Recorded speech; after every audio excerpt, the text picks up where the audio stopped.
다니엘서 우리 1장 두 번째 시간 한번 볼 텐데요. 지난 시간에 우리가 잠깐 살펴봤던 다니엘의 이야기 우리가 잠깐 한번 기억을 한번 더듬어 보실게요. 다니엘이 나라가 이제 멸망하게 되잖아요. 망하게 되잖아요. 가슴 아픈 일이잖아요. 그때 세 명의 친구와 함께 이제 바벨론의 포로로 잡혀가게 돼요. 그 포로로 끌려간 사람들은 그냥 손이 잡히는 대로 잡혔어. 저 나라 사람들이야 다 끌고 와 이게 아니라 이때 1차 포로 때는 그 전도 유망한 장래가 촉망돼 보이는 귀족이나 왕족의 자녀들 중에 이제 우리가 저 친구들을 끌고 와서 여기서 우리 바벨론식의 교육을 시키고 나중에 바벨론의 인재로 등용하거나 아니면 나중에 훗날 돌아가서 자기네 나라를 다스릴 때 친바벨론 정책을 펼 수 있도록 한번 우리가 전 친구들을 저 학생들을 소년들을 좀 키워야겠다 이렇게 지금 생각을 하고 바벨론에 끌고 바벨론에서 끌려온 그런 친구들이죠. 그때 이제 바벨론식의 이름을 다니엘이 짓게 돼요. 제 친구도 다 이제 사드락과 메삭과 아벳느고 짓게 되고 다니엘은 벨드사살이라고 짓게 되죠. 벨은 바벨론이 있었던 그 신의 이름이었다라고 지난 시간에 말씀을 드렸어요. 그것까지는 받아들였어요. 그리고 바벨론의 문화와 학문이나 이런 것들을 배우는 것은 그냥 바벨론에서 내가 어쩔 수 없이 공부를 해고 나중에 하나님의 영광을 위해서 쓸 수 있는 쓰임받을 수 있는 도구라고 여겼기에 공부도 열심히 했어요. 그런데 마지막 한 가지 다니엘과 친구들에게는 걸림돌이 있었다라는 거 말씀드렸죠. 왕에게 허락된 왕이 내려준 음식과 포도주를 먹지 않는 것. 왜냐하면 아까 말씀드린 그 벨이라고 하는 바벨론의 그 신에게 제사를 드린 우상에게 바쳐진 제물을 내가 먹는 것만큼은 내 신앙 양심상 이건 도저히 용납할 수가 없습니다. 받아들일 수가 없습니다 하면서 이걸 간청을 하는 장면까지 우리가 지난 시간에 봤어요. 그리고 오늘 그 말씀이 그 이후에 이제 이어지는 말씀이거든요. 선한 뜻을 품고 기도하면 하나님께서 그 선한 뜻을 헤아리시고 기뻐하시며 또 하나님이 예비하신 전혀 모르는 방법으로 인도해 주시는 경험들을 우리가 살면서 신앙 속에서 체험하게 되시잖아요. 체험을 못하신 분은 반드시 꼭 하시게 되길 바라고요. 기도하면 또 하나님이 그 은혜 안에 방법을 허락해 주시거든요. 오늘 다니엘이 환관장에게 왕이 주는 그 음식과 포도주를 저는 먹지 않겠습니다라고 그렇게 요청을 하게 되죠. 그래서 환관장이 자신의 상황을 솔직하게 얘기를 해요. 근데 환관장은 고위 관료거든요. 포로에서 잡혀온 아무리 귀족의 자녀이고 왕족의 자녀라고 해도 그 친구들에게까지 예의를 갖추어서 뭐 이렇게 친절하게 내 지금 상황이 이러니 내 입장도 좀 생각해줘 이렇게 얘기할 필요가 하나도 없거든요. 그런데 그것을 얘기해요. 10절 말씀 제가 한번 다시 읽어드릴게요. 환관장이 다니엘에게 이르되 내가 내 주 왕을 두려워하노라. 그가 너희 먹을 것과 너희 마실 것을 지정하셨거늘 너희 얼굴이 초췌하여 같은 또래의 소년들만 못한 것을 같이 잡혀왔던 친구들이나 그 바벨론의 귀족의 자녀들 그런 친구들과 비교했을 때 그들과 못한 것을 왕이 그가 보게 할 것이 무엇이냐. 그렇게 되면 너희 때문에 내 머리가 왕 앞에서 위태롭게 되리라 하니라. 내 머리가 이제 달아날 거야. 큰일 날 거야 라고 얘기하는 거죠. 사람이 무엇을 두려워하느냐가 그 사람의 인생관을 형성하게 되어 있거든요. 환관장은 어쩔 수 없이 왕을 두려워하게 되어 있죠. 왕 최측근에서 왕이 얼마나 성깔이 있는 사람인지 싸나운 사람인지 왕 앞에서 달들었다가 왕 눈 밖에 놨다가 모가지가 잘리는 경우들을 얼마나 많이 봤는지 알고 있기 때문에 두려운 거예요. 야 니들 주는 대로 먹지 마. 그거 뭐 불만이 많아 그럴 수도 있는데 지금 상황이 그거 나도 좀 이해해줘 이렇게 약간 좀 익스큐즈 해주듯이 날 좀 이해해줘 설득을 하는 거예요. 이게 도저히 그려질 수 없는 장면이기 때문에 이게 유심히 보면 너무나 장면이 얼마나 재밌는지 우리가 볼 수 있어요.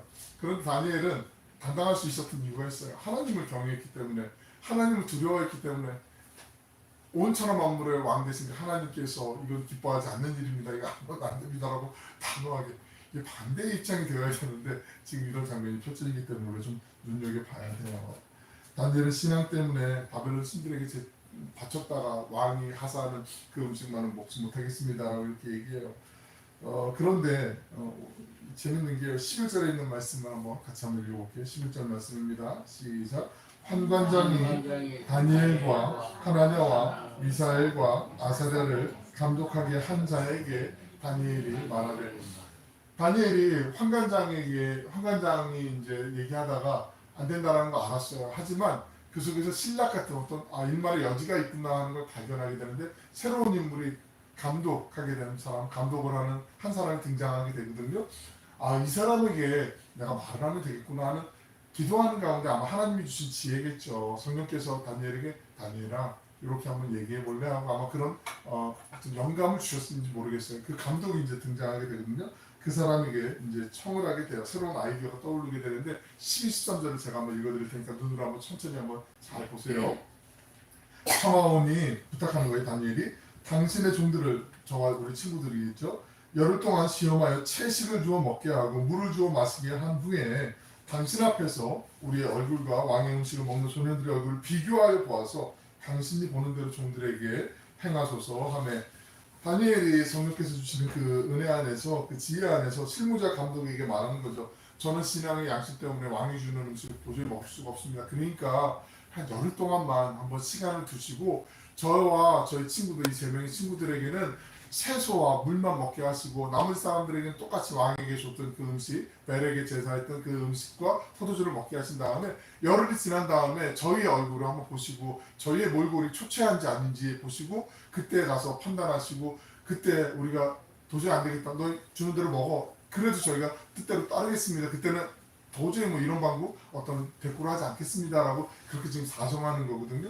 이게 하나님이 주신 지혜예요. 아마 열흘이란 기간은 이 감독하는 사람이 자기의 재량으로 왕이나 뭐 다른 주변에 있는 강요들의 눈치를 보지 않고 아마 자기가 할 수 있는 아마 최대한의 기간이었을지 모르겠어요. 그런데 그걸 잘 이제 다니엘을 잘 그걸 잡고 타협하지 않으면서 신앙의 신념을 타협하지 않으면서 좋은 제안을 할 수 있는 지혜를 발휘하게 된 거죠. 실무자였던 감독이 그 제안을 받아들여요. 그리고 그래 한번 해봐. 그렇게 묵인해 준 건데 이게 실무자였던 감독이 자기 선에서 묵인해 줄 수 있는 영역은 아니었을 거예요.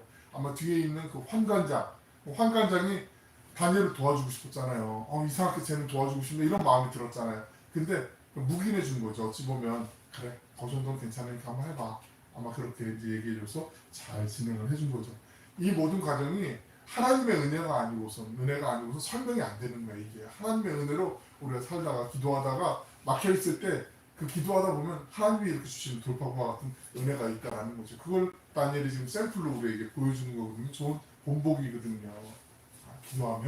기도하면 하나님이 반드시 새로운 길, 새로운 돌파구, 그 은혜의 방편을 만들어 주시는 줄로 믿습니다. 기도하면 돼요. 다니엘의 제안대로 열흘 동안의 시험 기간이 이제 시작이 되죠. 14절에 있는 말씀 읽어드릴게요. 그가 그들의 말을 따라 열흘 동안 시험하더니 우리가 살면서 시험, 걱정, 염려, 근심 없는 사람 아무도 없잖아요. 찬송가에도 있잖아요. 우리 늘 언제나 시험 당할 때도 있고 시험 받을 때도 있고 흔들릴 때가 많이 있어요. 근데 그 믿음의 사람들에게 난 시험이 좀 없으면 좋겠어. 이거는 아니에요. 난 맨날 맑은 날만 막 햇살이 쨍쨍이는 날만 있었으면 좋겠어라고 얘기하면 그 인생은 결국 사막밖에 안 돼요.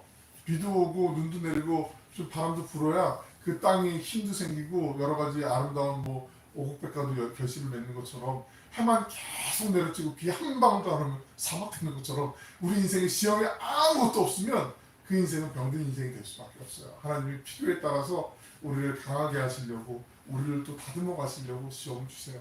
근데 인간적인 생각에는 없으면 좋겠죠. 피해갔으면 좋겠죠. 또야! 지겨워. 이럴 때도 있단 말이죠. 그런데 이건 하나님이 어떤 강도를 높여가지고 시험 주시는 건 우리를 통해서 나를 통해서 하나님이 뭘 하시려고 하시나 보다. 우리가 약간 관점을 바꿔서 신앙의 관점으로 받아들이고 보다 보면 기대가 돼요. 어려움이 기대가 되는 경우가 있겠어요. 세상 살면서. 근데 신앙에는 그게 된단 말이에요. 기대가 된단 말이죠.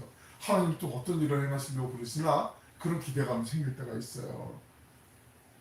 또 시험은 우리의 영적인 어떤 내가 지금 어디까지 왔는지 그걸 좀 판가름하게 되는 어떤 가늠쇠 같은 도구가 될 수도 있어요. 예전에는 이런 일이 있을 때 그냥 삐져가지고 화나가지고 막 그냥 그랬는데 이제는 내가 그래 한번 또 해보지 뭐 마음이 좀 너그러워졌어요. 좀 넉넉해졌어요. 넓어졌어요.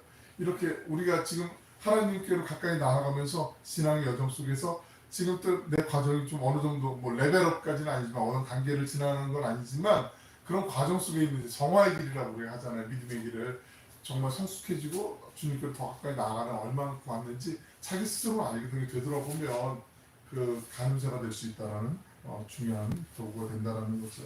열흘 동안 아마 다니엘과 세 친구들은 쉽지 않은 시간이었을 거예요. 하루가 정말 열흘 같고 한 달 같을 수도 있었을 거예요. 오히려 우리에게 주신 마지막 기회야. 이거는 우리 정말 서로 열심히 최선을 다해야 돼 하면서 다니엘과 이 세 친구가 성실하게 살았겠지만 더 아마 열심히 아마 몸을 가꾸려고 했을 거예요. 아마 평소에 운동 안 했으면 뭐 조금씩 규칙적으로 운동도 좀 하려고 했을 거고, 규칙적인 생활하면서 우리가 더 건강한 모습을 보여야 돼. 안 그러면 안 돼. 하나님 영광 가려 더 열심히 정말 자기의 삶을 다듬고 절약하고 더 근면하게 살려고 그렇게 노력을 했을 거예요. 그렇게 살면서 하나님을 향한 꿈이 있는 삶을 살아가니까 하나님이 그 인생을 복 주시잖아요. 하나님을 향한 꿈이 있는 인생을 하나님이 지켜주세요. 그 인생은 결코 아무데나 내 생각과 내 뜻과 내 갖고 있는 재물이나 내 재능이나 내 모든 건강이나 이런 거를 함부로 아무데나 낭비하지 않아요. 하나님이 기뻐하시는 게 뭔지 먼저 우선순위를 찾고 거기에 힘을 쏟게 되어 있어요. 우리 15절 말씀 같이 한번 읽어보겠습니다. 시작. 열흘 후에 그들의 얼굴이 더욱 아름답고 살이 더욱 윤택하여 왕의 음식을 먹는 다른 소년들보다 더 좋아 보인지라. 여름이 지났는데 왕의 음식을 먹는 고기 먹고 뭐 잘 먹고 막 이렇게 정말 뭐 그냥 만찬을 즐겼던 친구들보다 훨씬 더 윤택해지고 더 살도 푸석푸석 얼굴도 팽팽해지고 막 이랬단 말이에요. 그러니까 이게 어떤 사람이 인간적인 해석을 하는 경우도 봤는데, 인류 최초의 베지테리언 채식주의자들이 여기서 나왔습니다. 뭐 이딴 소리 하는 사람은 그건 아닌 것 같고, 신앙의 관점으로 보면 돼요. 하나님이 하시는 거예요. 하나님이 주셨기 때문에. 물론 뭐 어떤 사람은 채식만 해야 몸이 좀 건강해지는 사람도 있겠죠. 근데 어떤 사람은 단백질을 섭취해야만 되는 사람도 있을 거고, 체질은 다 사람마다 다르겠지만 하나님이 하시면 된다는 걸 보여주는 거죠. 훨씬 더 보기 좋았다는 거죠. 하나님은 우리가 세상에서 살아갈 때 하나님 뜻에 합당한 삶을 살려고 몸부림치면 항상 하나님 편에 서기만 하면 하나님이 하나님의 방식으로 이기게 해주세요. 우리는 내가 하나님 내 편 되주시면 안 돼요라고 기도할 때가 많이 있는데, 아니죠. 내가 하나님 내 편 되시면 내 마음이 하루에 몇 번씩 변하는데 위험하죠. 안 되죠. 내가 하나님의 편에 서야 되는 게 맞는 거죠. 내 뜻이 완전하지 않잖아요. 온전하지 않잖아요. 그 위험한 걸 하나님께 달라고 하면 안 되잖아요. 그렇죠? 다니엘과 친구들이 하나님의 은혜로 무사히 시험을 통과하고 오히려 그 믿음이 견고해지게 되어 있어요. 환관장이나 감독들도 그렇구나. 너네가 믿는 하나님 인정. 이때부터 인정하게 되는 거죠. 하나님 살아계시는구나. 니들이 믿는 하나님이 진짜 우리가 믿는 별보다 크구나. 마음속으로 겉으로 드러내진 않았어도, 내색하지 않았어도 아마 인정할 수밖에 없었을 거예요. 아니 어떻게 채식만 하고 물만 먹었는데 쟤들이 훨씬 몸도 더 건강해서 더 좋지, 좋아 보이지? 이건 뭐지? 하나님만이 설명이 안 되는 거니까 그렇다는 거죠. 16절 말씀 한번 읽어드릴게요. 그리하여 감독하는 자가 그들에게 지정된 음식과 마실 포도주를 제하고 채식을 주니라. 너네 먹고 싶은 대로 이렇게 쭉 먹어. 이렇게 허락을 이제 공식적으로 이제 해주게 되는 거죠. 아마 이때 다니엘이나 제 친구가 사드락과 메삭과 아벤누고가 우리 겁나 어떻게 무서워. 여기 오는 대로 포로들이 무슨 말이 할 말이 있겠어. 그냥 따라야지 뭐 이러고서 이때부터는 풀이 죽어가지고 그냥 따라했다면 아마 이들의 삶의 평생 동안에 하나님의 뜻을 알면서도 그 뜻대로 살기는 어려웠을지도 몰라요. 그래서 첫 단추를 하나님을 향한 뜻을 잘 잡고 정하고 나니까, 첫 단추를 잘 끼우고 나니까 그 이후부터는 쟤들 하나님이 지켜주는 애들이야, 보호해주는 애들이야, 그렇게 쭉 가는 거죠. 나는 이미 첫 단추도 글러버렸는데 어떡하지? 나 주변에 있는 사람 다 알고 있는데 괜찮아. 지금부터 내 마음의 첫 단추는 지금부터야 라고 생각하고 우리의 삶의 매무새를 다시 정돈하면 돼요. 그러면 하나님이 그 마음을 지켜주시고 인도해 주신다는 거죠. 바벨론 왕궁의 전 세계에서 바벨론이 그때 세계 최강의 대국이었으니까, 그러니까 모든 인재들이 다 모여왔을 거 아니에요. 그리고 바벨론의 그 왕족이나 귀족의 자녀들도 다 모여서, 지금 다니엘과 세 친구가 있는 그곳은 왕실 국립학교 같은 곳이거든요. 오늘날로 얘기하면 미국의 하버드 대학이나 영국의 옥스퍼드, 캠브리지 같은 그런 아주 유수의 좋은 최고의 교육기관이란 말이죠. 거기에 정말 네로라하는 모든 사람들이 모여 있으니까 얼마나 치열하게 공부했겠어요. 그 바벨론에 있는 친구들 거기에 출신의 자녀들은 아마 개인 과외 교습도 받고 여러 가지 좋은 가르침도 받고 이랬을 수도 있는데, 그 사람들과 경쟁을 하면서 열심히 공부하는 거 아니겠어요? 우리 17절에 있는 말씀, 다니엘과 제 친구는 개인 교습을 받을 어떤 선생님도 없었는데 하나님이 그들의 선생님이 되어주시고 가정 교사가 되어주시고 개인 교수가 되어주셨는데 17절 말씀 한번 같이 읽어볼게요. 시작. 하나님이 이 내 소년에게 학문을 주시고 모든 서적을 깨닫게 하시고 지혜를 주셨으니 다니엘은 또 모든 환상과 꿈을 깨달아 알더라.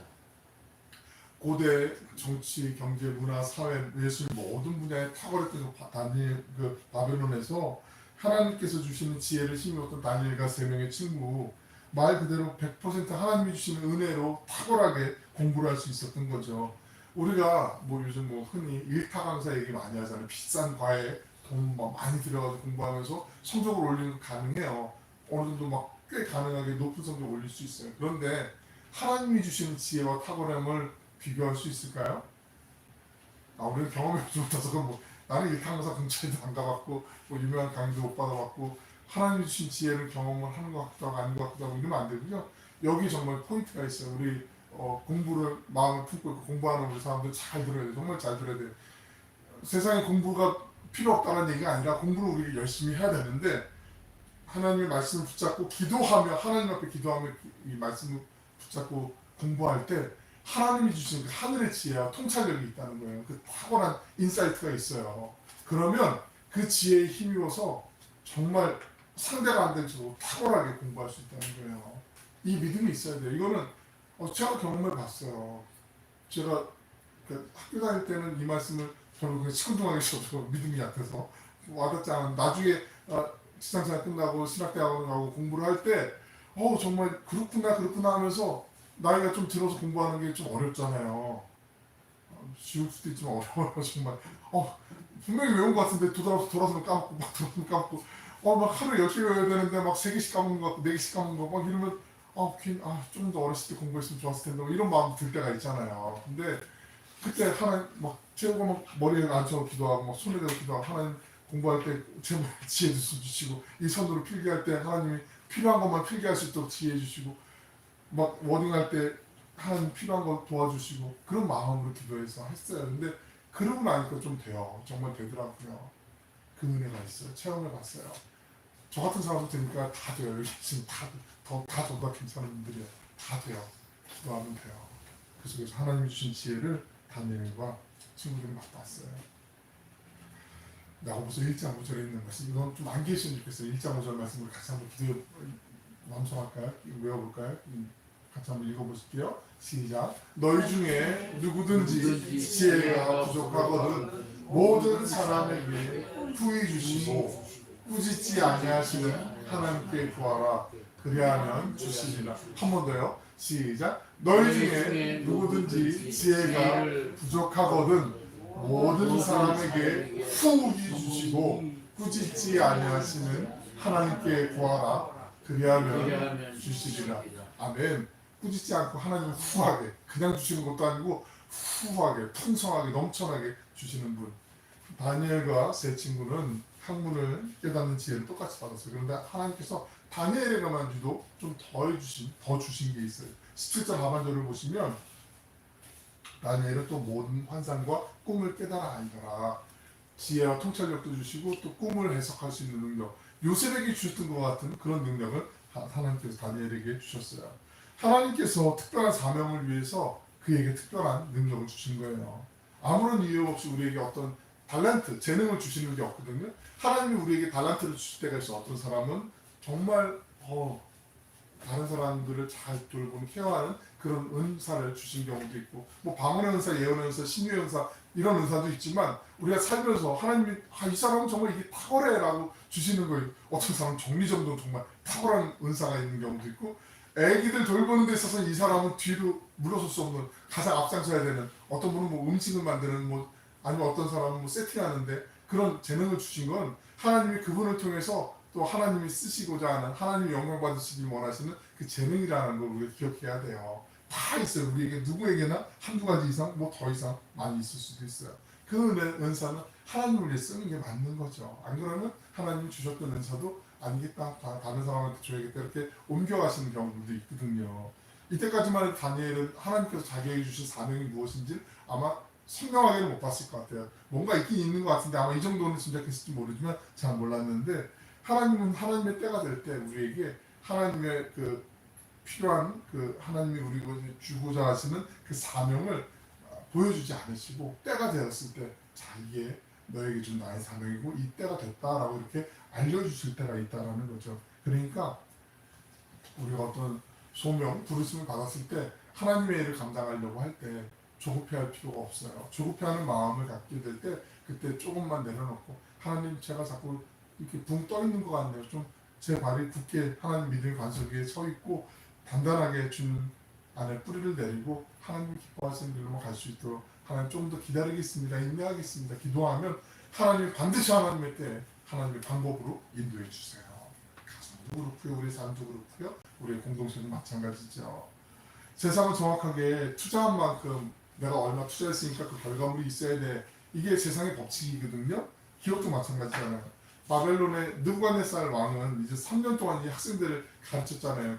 바벨론 식으로 교육을 시키고 최고의 학문을 가르치고 최고의 대우를 다 해줬단 말이죠. 그 소년들을 이제 불러서 그들을 검증하는, 테스트하는, 시험하는 시간이 이제 다가온 거죠. 18절, 19절 말씀 우리 천천히 한번 같이 읽어보실까요? 시작. 왕이 말한 대로 그들을 불러들일 기한이 찼으므로 환관장이 그들을 느부갓네살 앞으로 데리고 가니 왕이 그들과 말하여 보매 무리 중에 다니엘과 하나냐와 미사엘과 아사랴와 같은 자가 없으므로 그들을 왕 앞에 서게 하고 마치 그 시험을 다 치르고 난 다음에 1차 면접을 보는데 다른 공부했던 다른 사람들보다 이 다니엘과 3명의 친구가 훨씬 더 탁월했기 때문에 왕 앞에 서게 했다는 건 왕 근처에서 측근으로 이제 등용이 됐다라는 그런 얘기거든요. 포로로 잡혀왔던 그 친구들 중에 가장 뛰어났기 때문에 왕이 이제 이 친구들은 내 옆에서 같이 일해도 되겠는데 하고 이렇게 선발을 했다라는 거죠. 오늘날도 그렇지만 그 세상에서 우리 어떤 일을 맡고 할 때 조금만 실수해도 안 되겠구나, 저 사람 빼야겠구나 이런 일들이 되게 많거든요. 특히 중요한 자리에 갈수록 특히 그렇거든요. 한 번의 실수가 그 사람의 그 이후의 삶을 완전히 바꿔버리는 그런 일들이 참 많이 있는데 왕궁은 특히 그렇잖아요. 예를 들어서 우리가 청와대에 있는 참모 중에 한 명이 큰 실수를 했어요. 말 실수를 하고 무슨 실수를 했어요. 그러면 막 여론이 막 들끓잖아요. 그러면 그 사람이 나는 저 사람 아껴주고 그 자리에 계속 있게 하고 싶은데 어쩔 수 없이 저 사람을 사직을 시켜야 되는 경우들이 생기게 되는 것처럼 그 자리는 왕에 가까운 자리는 좋아 보이는 자리이기도 하지만 정말 위태위태한 풍전등화와 같은 살얼음판을 걷는 것과 같은 그런 별로 안절부절할 수밖에 없는 그런 자리거든요. 근데 이 친구들이 다니엘과 함께 이 자리에 이제 등용이 되는 거죠. 언제 밀릴지 모르는 그 자리예요. 20절에 있는 말씀 같이 한번 또 읽어볼게요. 시작. 왕이 그들에게 모든 일을 묻는 중에 그 지혜와 총명이 온 나라 박수와 술객보다 10배나 나은 줄을 아니라. 3년 동안 교육 끝나고 난 다음에 이제 실력을 이제 면접하고 난 다음에 테스트를 한 거예요. 실력을 테스트를 했는데 다니엘과 친구들이 지혜와 총명이 온 나라의 박수와 술객이, 박수는 무당, 박수무당 아시죠? 예, 이런 무당, 그리고 술객, 이게 마술사, 주술사거든요. 근데 마술사, 주술사, 뭐 박수 이런 무당 이런 사람들. 근데 이때 당시에는 하늘의 별점을 치거나 어떤 신비한 능력을 갖고 예언을 하거나 어떤 꿈을 해몽하는 거, 이런 사람들이 또 재능이 있고 실력이 있고 학문적으로 조예가 깊었기 때문에 왕의 근처에서 그 내각을 이루는 사람들 중에 있었거든요. 그러니까 오늘식으로 생각하면 안 되고 그냥 점집에 있는 무당 이런 식으로 생각하면 안 되고 그 내각 관료들이라고 보시면 돼요. 근데 이 사람들보다 실력이 몇 배나 낮다고요? 10배나 낮다고 얘기하는 거예요. 10배. 어마어마한 거죠. 이게 무슨 얘기냐면 지금 이제 신인 드래프트, 왜 프로야구 선수들은 프로축구나 뭐 프로 경기 선수들이 이제 시즌이 이제 끝나고 새로운 시즌을 맞이하기 전에 신인 드래프트라는 걸 하거든요. 어떤 신인을 우리 팀에 뽑으면은 우리의 실력이 좀 더 좋아지겠구나, 이렇게 이제 선수를 뽑기 위해서 그런 모임을 갖게 되는데, 그런 자리를 갖게 되는데, 그때 다니엘과 세 친구가 이제 뽑혔어요. 그런데 지금 현직에서 현업에서 최고의 명성을 떨치고 있는 뭐 선수들 있잖아요. 우리 뭐 손흥민 같은 선수들, 아니면 리오넬 메시 같은 선수들, 이런 선수들하고 뭐 견주어서 뭐 야구로 치면 오타니 같은 선수들 이런 선수들이 지금 막 이름을 떨치고 있는 선수들과 견주어 봤을 때 그 실력이 그 사람들보다 지금 다니엘과 세 친구가 10배나 뛰어난 거예요. 현직에 최고 있는 사람들보다 10배나 뛰어나요. 그러면 이 친구들은 안 쓰는 게 이상한 거죠. 쓸 수밖에 없는 거죠. 그렇지 않겠어요? 세상에는 웬만큼 비슷하면 인지상정이기 때문에 팔이 안 누룩잖아요. 우리 바벨론 출신이 누구 고위 관리에 누구 두 번째 아들이 요번에 실력이 비슷해요. 이 사람. 그럼 그 사람 쓰지 왜 이방에 포로로 잡혀왔던 그 사람을 쓰겠어요. 안 그렇단 말이에요. 10배나 뛰어나기 때문에 얼마 전에 그 해외 타핑에 나왔는데 독일의 주요 일간지 중에 한 그 언론사에서 방송사에서 엉뚱한 설문조사를 해갖고 여러분 질타를 맞은 게 있어요. 독일 성인 남성들 5명 중에 1명은 독일 축구 국가대표 선수들 중에 백인들이 좀 더 많았으면 좋겠다라는 의견을 피력했다. 이런 기사가 있었거든요.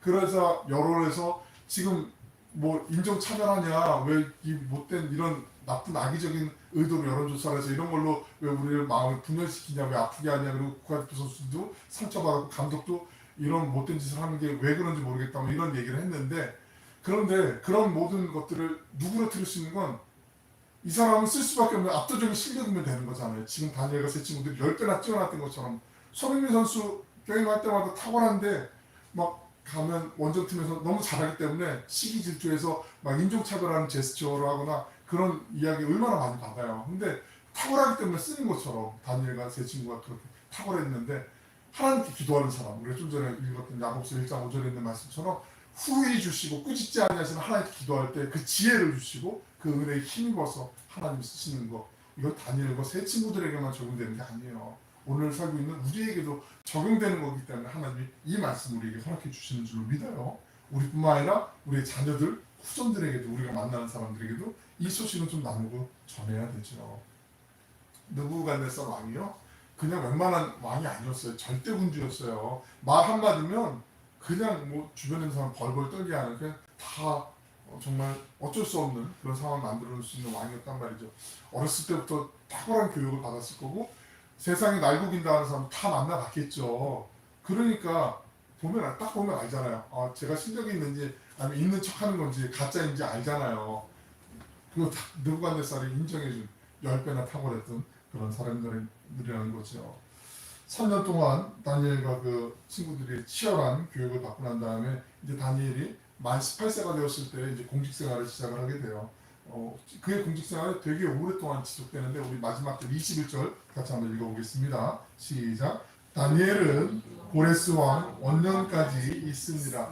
고레스 왕은 훗날 바벨론이 멸망하고 난 다음에 새로운 제국, 페르시아 제국이 만들어졌을 때 이 페르시아 제국의 왕이에요. 바사 제국의 왕이에요. 고레스 왕 원년은 다니엘이 바벨론에서 공직 생활을 시작한 이후로 67년이 된 후예요. 그러니까 만 18세에 공직에 등용이 됐으니까 67년 동안 공직 생활을 했으니까 80세 이상까지 공직 생활을 했던 최고위 관료로 정말 덕망 높게 모든 사람들의 인정을 받고, 나라가 바뀌면 원래 그 전에 있는 나라에 있던 사람들 다 멸절당하게 되잖아요. 근데 그 사람의 실력을 인정받고 성품을 인정받아서 다니엘이 이렇게 살았다라는 거죠.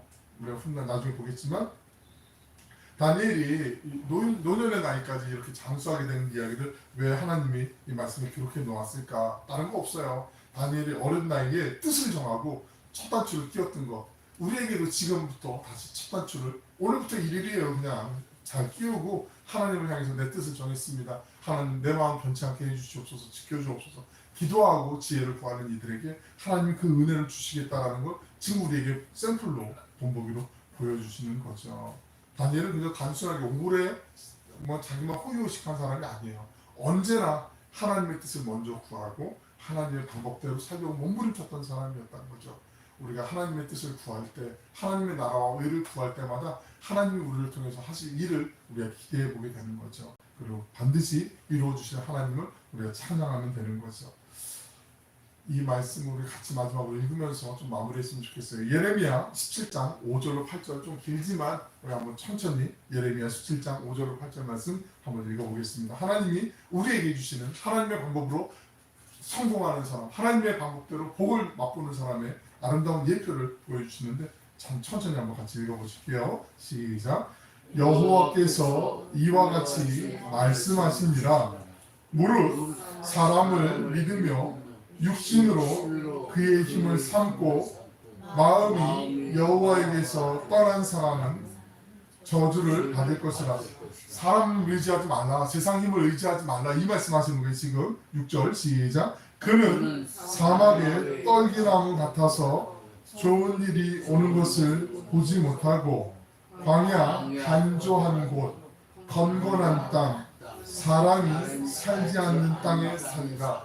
이 세상의 땅에 좋은 마음을 두고 살아가는 사람은 광야도 같은 그 삶에서 살 수밖에 없다, 그 말씀하시는 거고. 그러나 7절 시작. 그러나 무릇 여호와를 의지하며 여호와를 의뢰하는 그 사람은 복을 받을 것이라.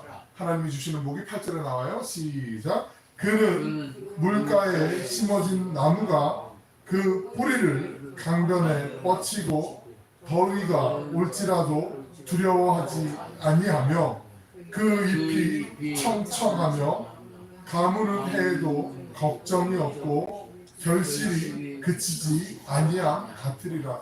시편 1편에 복 있는 사람하고 똑같은 복을 하나님이 약속해 주시는데, 사람을 의지하지 말고 이 땅의 힘을 의지하지 말고 보이는 것에 화려한 것에 연혹되지 말고 하나님만을 올곧게 믿고 순종하며 그분만을 믿고 따르는 사람에게 하나님이 주시는 복. 8절 다시 한번요. 시작. 그는 물가에 심어진 나무가 그 뿌리를 강변에 뻗치고 더위가 올지라도 두려워하지 아니하며 그 잎이 청청하며 가무는 해에도 걱정이 없고 결실이 그치지 아니함 같으리라. 아멘.